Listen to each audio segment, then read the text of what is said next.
வணக்கம் சார். வணக்கம் சைமன். டிவிக்கே வந்து ரொம்ப ஐடியலாக இருக்குது, எதுவுமே பண்ணாமல் இருக்காங்க அப்படின்னு நினச்சிட்டு இருந்தோம். ஆனால் இன்னைக்கு பேசினதை பார்த்தா அடுத்த வருஷத்தில் நிறைய ஹோப் இருக்குது அப்படின்ற அளவுக்கு பேசியிருக்காங்க. ஓவராலாக இந்த செயற்குழு கூட்டம் நடந்ததை பற்றி உங்களோட கருத்து என்ன சார்? உண்மைதான். நீங்கள் வந்து இதுக்கு முன்னாடி வந்து ஒரு கட்சி ஆரம்பித்து அவரே இந்த செயற்குழு கூட்டத்திலேயே புஷி ஆனந்தே சொல்லியிருந்தார், வந்து 1.5 வருஷம் ஆகுது நம்ம கட்சி ஆரம்பிச்சு அப்படின்னு சொல்லி. ஒரு 1.5 வருடத்தில் இந்த 1.5 வருடத்தில் டிவிக்கே வந்து ஒரு நேஷனல் லெவலில் ஒரு தெரிய வைக்க ஒரு பார்க்கக்கூடிய ஒரு கட்சியாக, ஒரு ஊடகங்களில் நேஷனல் லெவலில் தேசிய அளவிலான ஊடகங்களில் அது பேசக்கூடிய ஒரு கட்சியாகவும் செய்தி போடக்கூடிய ஒரு கட்சியாகவும் மாறி இருக்கு அப்படின்னா அது ஒன்லி ஒன் விஜய். என்னங்க விஜயோடைய செயல்பாடு ஒன்றும் பெருசாக இல்லையே. எலெக்ஷன் வந்துருச்சு, கிட்டத்தட்ட ஒன்று ஒரு 8 மாதம் 9 மாதம் தான் இருக்குது. இதுக்கிடையில் ஒரு ஸ்ட்ராங்கான அரசியல் அவர் பண்ணல. வராரு, ஒரு அறிக்கை கொடுக்குறாரு, பேசுறாரு, பரந்தூர் போறாரு, பனையூரில் இருக்காரு, மாநாடு நடத்துறாரு, புத்தகவெளி விட்டு விழாவுக்கு வராரு, ஒரு அறிக்கை மூலமா பண்ணிட்டு இருக்காரு. அப்படின்போது இந்த செயற்குழு கூட்டம் பார்த்தீங்கன்னா வழக்கமான ஒரு செயற்குழு கூட்டமாக தான் இருக்கும். நான் கூட எப்படி எதிர்பார்த்தேன்னா இந்த பூத் கமிட்டி மாநாடுலாம் வந்து பாருங்க, அது மாதிரி வந்து ஒரு 10 நிமிஷத்துல பேசி முடிச்சுட்டு ரைட் கிளம்புங்க போலாம் அவ்வளவுதான் அப்படின்ற மாதிரி இருக்கும். சில விஷயங்கள் அவங்களுக்குள்ளே பேசி முடிச்சுப்பாங்க, மீடியாவுக்கு தெரியாது அப்படின்னு மாதிரி இருந்தப்போ நீங்க யாரும் எதிர்பார்க்காத அளவுக்கு டேரிங்காவே வந்து விஜயோடைய அந்த ஸ்பீச் வந்து ஓப்பனாகவே இருந்தது. அது பல யூகங்களுக்கு பல விவாதங்களுக்கு ஒரு முற்றுப்புள்ளி வைக்கிற மாதிரியான ஒரு பேச்சா விஜயோட பேச்சு இருந்தது. குறிப்பாக யாருடன் கூட்டணி அப்படின்ற ஒரு விஷயமாகட்டும், அந்த விஷயத்தில் தொடர்ச்சியா விஜயோட பேர் அடிபட்டுக்கிட்டே இருந்தது. என்னன்னா அதிமுக கூட கூட்டணி தான், டிவிக்கவே அதிமுகவும் ஒரு கூட்டணி, அந்த கூட்டணி விஷயம் பேசிக்கிட்டு இருக்காங்க, அது டிசம்பர்ல முடிவாக போகுது அப்படின்னு. இன்னொரு பக்கம் பிஜேபி உள்ள இருக்காங்களேப்பா, பிஜேபி இருக்கும்பொழுது இவங்க எப்படி போவாங்க, இவங்களுடைய கொள்கை எதிரி தானே அவங்க அப்படின் பொழுது எங்க பிஜேபியோட பி டீமே விஜய் தாங்க அப்படி இன்னைக்கு வரைக்கும் சொல்லிட்டு இருந்தாங்க. அது பிஜேபிக்கு ஒட்டுமொத்தமா குறிப்பா அவர் பேசுறதுல அதிகம் வந்து பிஜேபி பாஜக அரசை ஒன்றிய அரசை பத்தி தான் அதிகம் பேசினார். கூட்டணி யார் கூட கிடையாது, ஒரு முடிவான ஒரு இது ஆயிடுச்சு வந்து. அதாவது வந்து சுயலாபத்திற்காக பாஜகவுடன் கூட்டணி வைக்கக்கூடிய திமுகவும் அதிமுக மாதிரி நாங்கள் இல்லை அப்படின்ற ஒரு இடத்துல முடிச்சாச்சு. இப்ப ஏன் விஜய் வந்து எல்லாம் ஒன்றிய அரசு எதிர்க்கிறாரு, மாநில அரசு எதிர்க்கிறாரு, கொள்கை எதிரின்றாரு, அரசியல் எதிரின்றாரு, ஆனா அதிமுக மட்டும் ஏன்பா தொடைய மாட்டேன்றாரு அப்படின்ற பேச்சுக்கு ஒரு முற்றுப்புள்ளியா ஒரு விஷயம் வச்சாச்சு. இதெல்லாம் தாண்டி தமிழகத்துல நீங்க வந்து ஒரு மத அரசியல் பண்ணவே முடியாதுங்க. அதுவும் குறிப்பா அண்ணாவையும் பெரியாரையும் விமர்சனம் பண்ணிட்டு நீங்க எங்க அரசியல் பண்ண முடியாதுன்னு மறுபடியும் பிஜேபியை தான் அவர் வந்து டார்கெட் பண்ணி அடிச்சிருக்காரு, திரும்ப அடிச்சிருக்காரு வந்து. இதெல்லாம் சைமன் தொடர்ச்சியா விஜய் மீது இருந்த விஷயம் என்னன்னா, இன்னைக்கு வந்து செயற்குழு கூட்டத்துல வந்து முதல்வர் வேட்பாளர் அவர் தான், அதுக்கு நடக்கிறது தான் எல்லா கட்சியிலும் உண்டு. கட்சியோட தலைவர் தான் முதல்வர் வேட்பாளர், அங்க வந்து மாற்றிலாம் ஒன்று இது பண்ண மாட்டாங்க. ஓகே, இந்த முதல்வர் வேட்பாளருக்கு என்ன விஷயம் போயிருந்ததுன்னா, விக்கிரவாண்டி மாநாட்டில் எங்க கொள்கையோட யார் வந்து ஒத்து வராங்களோ அவங்களோட தான் கூட்டணி. அந்த கொள்கை என்னன்னா ஆட்சி அதிகாரத்துல பங்கு, ஏற்கனவே ஆட்சி அதிகாரத்துல பங்குன்னு ஒரு விஷயம் ஆயிடுச்சு, அதுல இன்னும் நிலைப்பாடா இருக்கிறாங்க. இடையில வந்த பேச்சு என்னன்னா, அப்படி நீங்க வந்து கூட்டணி வச்சுக்கிறீங்க அப்படின்னா முதல்வர் வந்து விஜய் தான், இந்த துணை முதல்வர் அப்புறம் வந்து உதவி முதல்வர் இதெல்லாம் நாங்கள் ஒத்துக்க மாட்டோம் அப்படின்ற மாதிரி ஒரு டாக்கா தான் இருந்தது வந்து. அப்படி இல்லையா கர்நாடகா மாதிரி வந்து இதுக்கு முன்னாடி இருந்த கர்நாடகா அரசு மாதிரி 2.5 வருஷம் நாங்கள் 2 வருஷம் நீங்க அப்படின்ற மாதிரி ஒரு பேச்சு இருந்தது. அதுக்கெல்லாம் கூட ஒரு இது வச்சாச்சு. கூட்டணின்ற விஷயமே கிடையாதுங்க, கூட்டணியே கிடையாது, நாங்க வந்து தனிச்சுதான் நிற்போம், பார்த்துருவோம் நாங்க அப்படின்போது முதல்வர் விஷயத்தில் இல்ல முதல்வர் நான் தான் முதல்வர் அப்படின்றதுல விஜய் ரொம்ப உறுதியா இருக்கிறார். 2026 டிவிக்கு ஆட்சி பிடிக்கும் அப்படின்றத ரொம்ப திடமா இருக்கிறாருன்னு இன்னைக்கு செயற்குழுல விஜயோட ஸ்பீச்சில் தெரிய ஆரம்பிச்சிச்சு. சார் 2026 இவங்க தனிச்சு நின்னா ஆட்சியை பிடிக்கிறதுக்கு வாய்ப்பு இருக்கா? இல்ல, இந்த எலெக்ஷன்ல திரும்ப எல்லாருடைய கருத்து என்னன்னா, இந்த எலெக்ஷன்ல கண்டிப்பாக வந்து விஜய்க்கு ஒரு கான்பிடன்ட் அவர் மேல இருக்கலாம். ஏன்னா எப்பவுமே வந்து ஒரு எந்த விஷயத்துல யார் இறங்கினாலும் அவங்க மேல ஒரு நம்பிக்கை வைக்கணும். அவங்க மேல நம்பிக்கை வைத்தால் அவங்க சொல்ற விஷயத்தை தான் தொண்டர்களுக்கு ஒரு நம்பிக்கை வரும், நிர்வாகிகளுக்கு ஒரு நம்பிக்கை வரும், கட்சியில் இருக்கிறவங்களும் ஒரு நம்பிக்கை வரும். அது அவருடைய நம்பிக்கையா இருக்கலாம். என்ன பொறுத்த வரைக்கும் பல பேருடைய கருத்து என்னன்னா, இப்பதான் நீங்க வந்திருக்கீங்க, இப்ப வந்து புஷியானந்த் சொன்ன மாதிரி 1.5 வருடம் கட்சி, வர பிப்ரவரி வந்தா 2 வருஷம் முடிஞ்சு 3வது வருஷத்தை தொடங்குறீங்க அப்படின்பொழுது இந்த 3வது வருஷத்திலேயே வந்து நீங்க ஆட்சி அதிகாரத்தை பிடிக்கிற அளவுக்கு வரதுக்கான வாய்ப்பு ரொம்ப ரொம்ப கம்மி. ஆனால் கணிசமான ஓட்டு வாங்கி நீங்க வந்து காட்டலாம். இப்ப அதுக்குதான் ஆரம்பத்துல இருந்து பேசின ஒரு விஷயம் என்னன்னா, பல பேருடைய கருத்தா இருந்தது, அரசியல் வல்லுநர்கள் கருத்து, அரசியல் பத்திரிகைகளுடைய கருத்து என்னன்னா, இங்க வந்து அதிமுகவுடன் ஒரு கூட்டணி வச்சா கரெக்டா இருக்கும். ஒரு கூட்டணி வச்சு ஒரு 25 இடங்கள் ஒரு 50 இடங்கள் அப்படின்னு நீங்க வந்து எம்எல்ஏ சீட்டு வாங்கினீங்கன்னா கண்டிப்பா ஒரு 15-20 இடங்களை நீங்க வந்து வெற்றி பெறுவீங்க. ஒரு பலமான எதிர்கட்சியாக இல்லைன்னு கூட்டணி ஆட்சியாக கூட நீங்க வரலாம் அப்படின்ற ஒரு விஷயம் இருந்தது. ஆனால் அதுக்கப்புறம் வர்ற 2031 தேர்தல் தான் விஜய் ஒரு ஸ்ட்ராங்கான தேர்தலாக எதிர்க்கக்கூடிய களத்தில் இறங்கக்கூடிய ஒரு தேர்தலாக ஆட்சி மாற்றத்தை கொண்டு வந்து ஆட்சியில் அமரக்கூடிய அளவுக்கு கூட அவருக்கு வந்து பவர் வரலாம். ஆனால் 2026 இவர் குறுகிய காலத்தில் இது இருக்கிற இந்த 9 மாதத்தில் என்ன அரசியல் பண்ண போகிறார் அப்படின்ற ஒரு விஷயம் இருக்குது. அதற்குள்ள போய் மக்கள் கிட்ட போய் ரீச் ஆயிடுமா அப்படின்ற ஒரு விஷயம் இருக்குது. கண்டிப்பா நான் திரும்பவும் சொல்றேன், இளைஞர்களுடைய ஓட்டு, பெண்களுடைய ஓட்டு விஜய்க்கு கணிசமாக விழும் என்பதில் மாற்று கருத்து கிடையாது. நாம் தமிழர் கட்சி தனித்து நிற்க போறாங்க, தாவேகவும் தனித்து நிற்கிற ஒரு பிளான்ல தான் இருக்காங்க. திமுக, அதிமுக பிஜேபியோட கூட்டணியில் இருக்காங்க. இது ஒரு 4 முனை போட்டி மாதிரி எல்லா ஓட்டையும் செதறடிக்கிறதுக்கான வாய்ப்புகள் இருக்குல்ல? நிறைய வாய்ப்புகள் இருக்கு. எருது தனித்தனியா இருக்கும்போது சிங்கம் வேட்டையாட நம்ம சின்ன வயசுல படிச்ச கதை தான் வந்து இது. எருதுகள்லாம் ஒன்னா இருந்ததுன்னா சிங்கம் ஒன்றும் பண்ண முடியாதுன்னு நீங்க சொல்ற மாதிரி நிச்சயமாக இப்படி வந்து 4 முனை 5 முனை போட்டியாக இந்த 2026 எலெக்ஷன் இருந்தால் ஓட்டுகள் சிதறடிக்கப்படும் என்பதில் மாற்று கருத்து கிடையாது. சில பேர் ஓட்டு போடணுமா அப்படின்ற மனநிலை கூட வருவாங்க, வந்து வாக்கு போடணுமா, யாருக்கு போடுறது அப்படின்ற மாதிரி ஒரு விஷயம். ஆனால் 100% வாக்கு அப்படின்றது வந்து தேர்தல் ஆணையம் திரும்ப வந்து உறுதியா இருக்காங்க. அதுதான் கரெக்டான ஜனநாயக கடமை. அதுதான் எனக்கு தெரிஞ்ச ஜனநாயகன் படத்தினுடைய கருவே அதுதான் கூட சொல்லியிருக்காங்க. 100% வாக்கு எவ்வளவு முக்கியம் அப்படின்ட்டு தான் அந்த படம் பேச போகுதுன்னு ஒரு பக்கம் ஓடிக்கிட்டு இருக்கு. நீங்கள் சொன்னது உண்மையிலே 100க்கு 100 உண்மை சார். பரந்தூர் விமான நிலையம் பிரச்சனைக்காக விஜய் அவர்கள் வந்து நேரில் போய் அந்த மக்களுக்கு ஆதரவு தெரிவிச்சிருந்தாரு.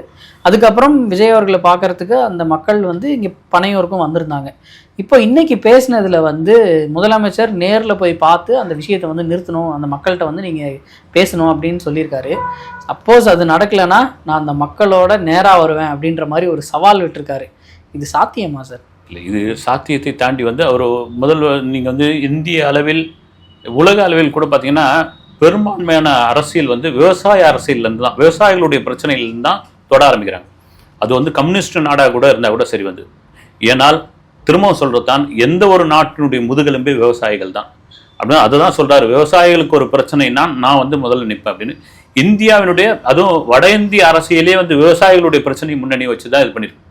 நீங்கள் அப்படி பார்த்தீங்கன்னா டெல்லி பக்கத்தில் சில ஆண்டுகளுக்கு முன் தொடர்ச்சியாக சில விவசாயிகள் தங்களை தாங்களே மாய்த்து கொள்கின்ற ஒரு சம்பவம் நடந்து அது வந்து விவசாய கடன் பிரச்சனையாக மாறி அதற்கு பின்னால் அப்பொழுது ஒரு மத்திய அமைச்சர் அவருடைய மகன், அந்த தொகுதியுடைய மகன் எம்பியாக இருந்த ஒரு சம்பவம், அதை வெளிக்கொண்டு வந்து ஒரு சாதாரண சாமானியன் அதை வந்து ஒரு தெலுங்கு எழுத்தாளர் பேர்ல ஒரு நாவலாகவே வெளியிட்டிருக்காரு. அந்த நாவலைத்தான் வெற்றிமாறன் படமாக்குவதாக இருந்தது. அதில் தான் விஜய் நடிப்பதாக இருந்தது. தலைவர் ஆவதற்கு முன்னால் விஜய் நடிகராக இருந்தபோது அப்புறம் இவ்வளோ பேர் ரொம்ப ஸ்ட்ராங்காக இருக்குது சார், அரசியல் வந்து பயங்கர ஹெவியாக இருக்குது, இது வேணாம் அப்படின்ட்டார். அப்போ நடிகர் விஜயா இருக்கும்போது அப்போ வந்து விவசாயிகளுடைய பிரச்சனையை தாவேக்கா கையில் எடுத்து விஜய் எடுக்கிறாரு. நாங்கள் போய் பரந்தூருக்கு போய் நாங்கள் போன பிறகு தான் முதல்வரே என்ன சொல்றாரு அப்படின்னா, எங்களுக்கு அதுக்கு சம்பந்தம் கிடையாது, ஒன்றிய அரசு தான் அதுக்கு காரணம் அப்படின்றாரு. ஒன்றிய அரசு என்ன சொல்லுது, நீங்க நிலம் கொடுக்காமலா அங்க நாங்க வந்து விமான நிலையம் அமைக்க போறோம், நிலம் கொடுத்தது நீங்க தானே அப்படின்றாரு.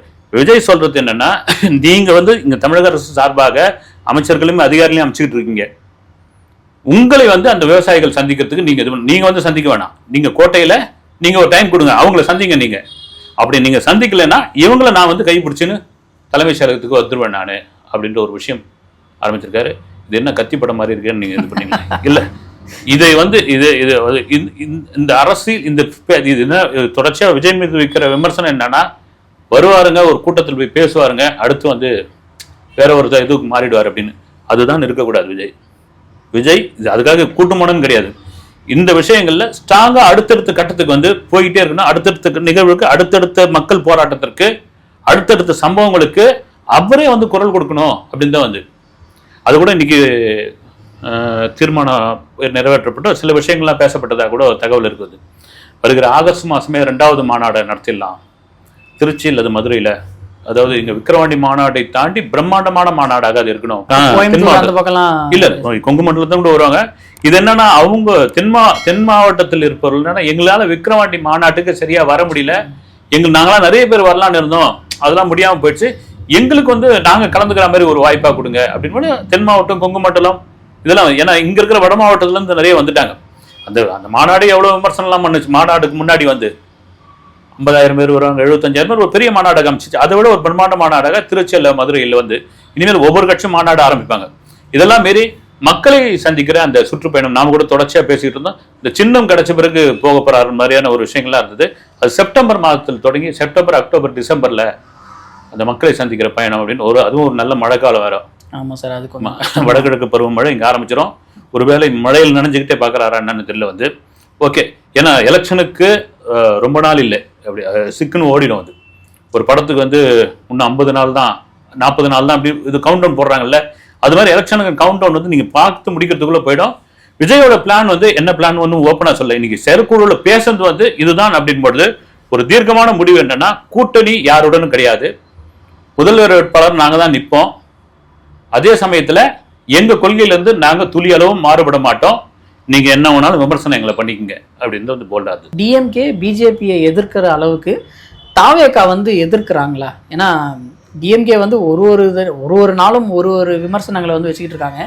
தாவேகா இந்த மாதிரி ஏதாவது ஒரு ஈவெண்ட் நடக்கும்போதோ இல்லை ஏதாவது ஒரு புக்கு ரிலீஸ் பண்ணும்போதோ அந்த டைம்ல மட்டும்தான் இதை பத்தி பேசுறாங்களோ அப்படின்ற ஒரு ஃபீல் இருக்கு. அதை தாண்டி உங்களுக்கு வந்து தாவேகா வந்து உங்களுக்கு என்னன்னா, தாவேகாவில் வந்து நட்சத்திரம் அப்படின்னு யார் இருக்காங்க நீங்க பாருங்க, எல்லாத்தும் முகம் தெரியக்கூடியவர்கள் அப்படின்னு வந்து பிரபலம் அப்படின்ற மற்ற கட்சியில இருக்காங்களான்னு வந்து நீங்க மற்ற கட்சியை வந்து விட்டுருங்க. நீங்க ஒரு இப்போ வந்து தாவேகா நீங்க சொல்ற மாதிரி வந்து தாவேகா கூட கூட்டணி நாங்க வைக்கிறதுக்கு ரெடின்ற அளவுக்கு நேஷனல் லெவல்ல இருக்கிற பார்ட்டிஸ்லாம் வந்து பேசுறாங்கன்னு போது அவங்களுடைய வளர்ச்சி ரைட்டு. அங்க வந்து ஸ்டார் யாருன்னா விஜய் மட்டும்தான். நீங்க அது ஆதவ அர்ஜுனா இருக்கலாம், என் ஆனந்த் இருக்கலாம், யார் வேணாலும் இருக்கலாம் வந்து, ஆனால் ஸ்டார் அவர் தான் அப்படின்பொழுது மற்றவர்கள் யார் வந்து பேசினாலும், யார் வந்து ஒரு போராட்ட களத்தில் இது பண்ணாலும், யார் குடல் கொடுத்தாலும் அது மீடியாக்களில் பெரிய அளவில் கண்டுக்காம போகுது, அது எடுபடாமல் போகுது. விஜய் தான் வந்தாகணும் அப்படின்ற பொழுது விஜய் தான் வந்தாக வேண்டும், விஜய் வந்தால் மட்டும்தான் அது வெளியே தெரியும். சார் 6ஆம் தேதி வந்து ஆர்ப்பாட்டம் நடத்துறதுக்காக கோர்ட்டில் வந்து கேஸ் போட்டிருந்தாங்க சார். ஏன்னா போலீஸ் வந்து அலோவ் பண்ணல, அதனால கோர்ட்டில் கேஸ் போட்டிருந்தாங்க. நீதிபதி அவர்கள் வந்து என்ன சொல்லியிருக்காங்கன்னா, போராட்டம்லாம் வேணாம், நீங்கள் வந்து விழிப்புணர்வு நடத்துங்க, இந்த போக்சோவில் யாரும் பிரச்சனை பண்ணக்கூடாது, யாருமே எந்த ஒரு தப்பும் பண்ணக்கூடாதுன்னு விழிப்புணர்வு நடத்துங்க, பெண்களை யாரும் அடிக்கக்கூடாதுன்னு விழிப்புணர்வு நடத்துங்க அப்படின்னு சொல்லி அவருக்கு வந்து அறிவுறுத்தல் கொடுத்துருக்காங்க.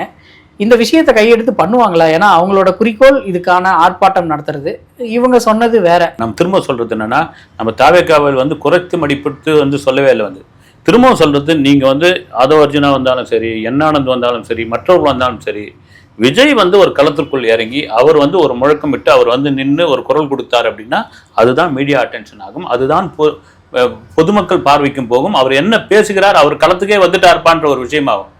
டிவிக்கேல இருந்து யார் வந்தாலும் சரி வந்து, அதே சமயம் நீதிபதி சொன்னதுன்னு ஒரு இது இருக்குது வந்து, நீங்க போராட்டம் பண்ணி என்ன ஆக போது வந்து வழக்கு வந்து இது ஆயிடுச்சு, ஒரு இதுவான சம்பவம் தான், அது வந்து ஜீர்ணிக்க முடியாத ஒரு சம்பவம் தான். மாநில அரசே வந்து அது சிபிஐக்கு மாத்தாச்சு, அந்த வழக்கு விசாரணையில் இருக்குது, அது வெவ்வேறு கோணங்களில் போகுது, அங்கேயே திருடு போலன்ற மாதிரியான ஒரு விஷயம் இருக்குது. அந்த லேடி வந்து நிற்கிது, அது ஒரு ஆடியோவை போடுது வந்து, இப்படியே அது ஒரு பக்கம் போயிட்டு இருக்க முடியாது. இதன் பிறகு நீங்க ஆர்ப்பாட்டம் பண்ணி என்ன வந்து கவன ஈர்ப்பை கொண்டு வர போறீங்க அப்படின்ற ஒரு விஷயம் இருக்கு. அப்படி ஒரு ஆர்ப்பாட்டம் அப்படின்னா அது விஜய் வந்து நின்னார்னா அந்த ஆர்ப்பாட்டத்திற்கான மதிப்பே வேற. சரி, எப்பவுமே நம்ம விஜய் அவர்கள் பேசுறத இந்த மாதிரி ஒரு ஈவெண்ட்ல தான் பார்க்குற மாதிரி இருக்கு. கொஞ்ச நாளைக்கு முன்னாடி பூத் கமிட்டி மீட்டிங்கில் பேசினாரு, அதுக்கப்புறம் இன்னைக்கு தான் பேசியிருக்காரு. அடுத்து எப்போன்றது நமக்கு தெரியல. அதுவே நமக்கு வந்து ஒரு கலக்கத்தை ஏற்படுத்துது அப்படின்ற ஒரு ஃபீலிங். இவர் வந்து ட்விட்டரில் வந்து அறிக்கையாக போடுறாரு, ஆனால் இவரை நேரில் பார்க்கணுன்னா ஏதாவது ஒரு ப்ரோக்ராம் வைக்கணும் அப்படின்ற மாதிரியான ஒரு விஷயமா இருக்குது. இது எப்போ மாறும்? இல்லை, இது மாறி தான் ஆகணும். அது நல்ல கேள்வி. இது உண்மையிலே வந்து நீங்கள் தொடர்ச்சியாக வந்து ஏதோ ஒரு ஃபங்க்ஷன் வச்சா மட்டும்தான் தலைவர் வருவார் அப்படின்னா, சினிமாவில் அந்த இது உண்டு உங்களுக்கு. நான் இவரன்னு சொல்ல, பொதுவாக வந்து ஒரு மாஸ் ஹீரோக்கள் இந்திய சினிமாவிலே பார்த்தீங்கன்னா அதிகம் தங்களை வந்து வெளியே காட்டிக்க மாட்டாங்க. என்ன காரணம், அந்த முகத்தை திரும்ப திரும்ப காமிச்சிக்கிட்டே இருந்தால் வந்து அந்த கிரேஸ் போயிடும், அது வர்ற படத்திற்கான ஒரு இது வந்து ஐப்பை கெடுத்துக்கும் அப்படின்றதுக்காக பார்த்தீங்கன்னா பெரிய மாஸ் ஹீரோக்கள்லாம் ஒரு வருஷத்துக்கு ஒரு படம், 1.5 வருஷத்துக்கு ஒரு படம் பண்ணுவாங்க. அதனால பார்த்தீங்கன்னா அவங்க வெளியே தெரிய மாட்டாங்க. தலைவா எப்போ வருவேன் நீ, நான் எப்போ உன்னை வந்து ஸ்க்ரீனில் பார்க்கணும், எப்போ நான் வந்து கையில் சூடம் கொளுத்தணும் அப்படின்ற அளவுக்கு அவன் காத்துக்கிட்டு இருப்பான். அப்படின்ற இது அரசியலுக்கு சரிப்படும். அரசியலில் நீங்கள் முகத்தை காட்டிக்கிட்டே இருக்கணும். இதனால் உங்கள் கிரேஸ் மாறவே மாறாது. மக்கள் முன்னாடி உங்களுக்கு செல்வாக்கு தான் ஆகும். நீங்கள் கொடுக்குற ஒவ்வொரு கண்டென்ட், நீங்கள் கொடுக்குற ஒவ்வொரு ஸ்பீச்சும் வந்து அவங்களுக்கு போய் சேர்ந்து தான் ஆகணும். அதுவும் இப்போ பார்த்தீங்கன்னா எலெக்ஷனை நெருங்குற அரசியல் வந்து இது. எலெக்ஷன் ரொம்ப தூரத்தில், திரும்பவும் சொல்றது வந்து நீங்க 2026 எலெக்ஷனை சந்திக்கிற இந்த நேரத்தில் அடிக்கடி முகத்தை காட்ட வேண்டும், அடிக்கடி வந்து களத்தில் இறங்க வேண்டும், அடிக்கடி மக்களுக்கான பிரச்சனைகள் வந்து பேசிதான் வேண்டும், களத்தில் இறங்கி பேச வேண்டும். அது ரொம்ப முக்கியமான விஷயம். ஒருவேளை இதுக்கப்புறம் ஒரு சுற்றுப்பயணத்தை முடிச்சுட்டு வந்து விஜய் பாத்துக்கிறாரா, இந்த சுற்றுப்பயணத்தையே இதுல வந்து எல்லா இடத்துலையும் கவர் பண்ணிடலாம் அப்படின்னு முடிவு பண்ணியிருக்காரான்னு தெரியல வந்து. சார், ஆதவ அர்ஜுனா பேசும்போது அவர் வந்து விஜய் அவர்கள் வந்து அஜித்குமார் அவர் வீட்டுக்கு நேரில் போய் பார்த்துருக்காரு, நீங்கள் வந்து அப்பா அப்பான்னு போய் சொல்லிட்டு போக மாட்டேங்கிறீங்க அப்படின்னு சொல்லி பேசியிருந்தாரு. இந்த மாதிரி ஒரு விஷயத்த இவங்க செயற்குழுவில் பேசும்போது அதை எடுத்து காட்டணும் அப்படின்றதுக்காகவே அவர் போயிருக்கிறதுக்கு வாய்ப்பு இருக்குது, அரசியலுக்காகவே. அங்கே வந்து ஒரு விஷயத்தை ஞாபகப்படுத்துன்ற மாதிரியான பேசுகிற மாதிரியான ஒரு விஷயமா இருக்குது வந்து. நீங்கள் எனக்கே பார்த்தீங்கன்னா நடிகர் விஜயா போனதுக்கு வேற அப்போ சம்பவங்களுக்குலாம் பண்ணது, இப்போ அரசியல் கட்சி தலைவராக விஜயா போனப்போ அவ்வளோ மாறுபட்டு இருக்கு வந்து. மக்களுடைய மனநிலை தானே, மீடியாக்களுடைய தானே. அப்போ நடிகர் விஜய் ஒரு நடிகர் அவ்வளோ பெரிய ஒரு இதில் இருக்கார், அவர் வந்து பைக்கில் இறங்கி கிளம்பி வந்துட்டாரு நள்ளிரவுக்கு அப்படின்னு. இப்போ ரைட்டுங்க, அவர் டிவிகேவுடைய தலைவர் வந்து அப்புறம் வந்து வருகிற 2026 எலெக்ஷனை முன்னிட்டு தான் வந்திருக்காரு. அதே சமயம் ஆறுதல் சொல்ல வந்திருக்காரு. அதுலயும் ஒரு, அதாவது பொது நலத்திலையும் ஒரு சுயநலம்ன்ற மாதிரியான ஒரு விஷயமா இருக்குது அப்படின் போது அதை வந்து பெரிய ஒரு கொந்தளிப்புலாம் ஏற்படுத்தல. மேபி அதை சொல்றதுல ஒன்றும் கிடையாது வந்து. அது சொல்றதுல என்ன இருக்குது வந்து, நீங்க யாரும் போல எங்க தலைவர் போயிருக்காரு அப்படின்னு, அது ஒன்றும் பெரிய இது கிடையாது. ஓகே சார், அடுத்த இன்டர்வியூவில் சந்திப்போம் சார். நன்றி சார். வணக்கம்.